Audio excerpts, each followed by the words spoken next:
একবার পঞ্চপাণ্ডব ভগবানকে জিজ্ঞাসা করলেন, ভগবান, কলিযুগের মানুষ কেমন হবে, কেমন তাদের আচরণ হবে এবং কিভাবে তারা মোক্ষ প্রাপ্তি করবে।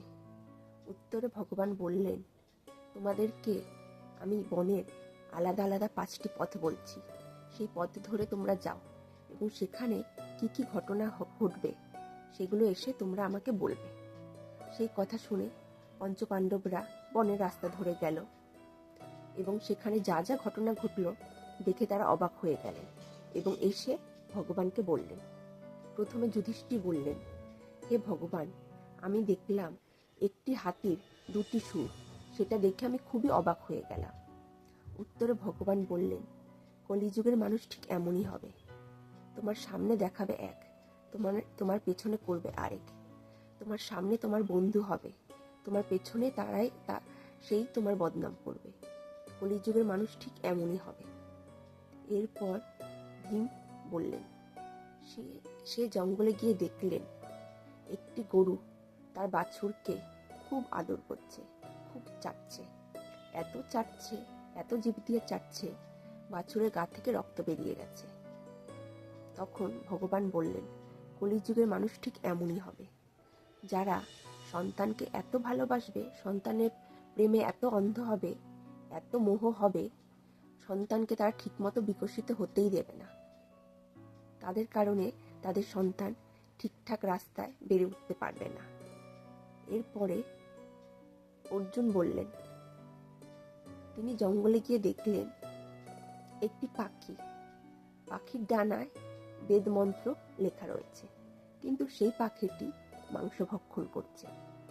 সেটা দেখে অর্জুন খুব অবাক হলেন এবং ভগবান বললেন, কলিযুগের মানুষ ঠিক এমনই হবে, যারা খুব বিদ্বান হবে, কিন্তু তাদের মধ্যে লোভ লালসা ভর্তি থাকবে।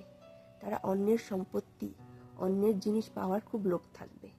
এরপরে নকুল বললেন, ভগবান, আমি দেখলাম একটি পাহাড় থেকে একটি পাথরের খণ্ড গড়িয়ে গড়িয়ে নিচে পড়ছে এবং কোনো পাথর তাকে আটকাতে পারছে না। একটি ছোট পাথর সেই পাথরটিকে আটকে ধরেছে।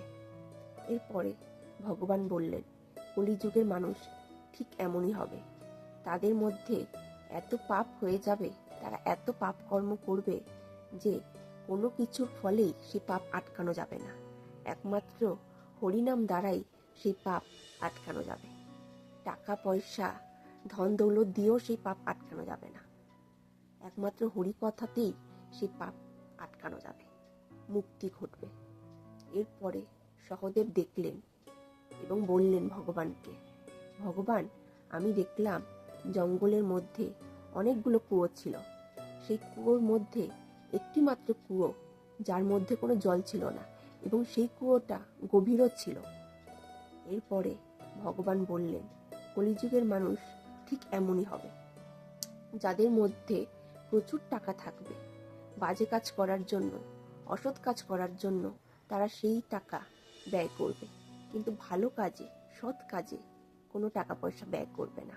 কলিযুগের মানুষের এই 5টি লক্ষণ প্রধান থাকবে।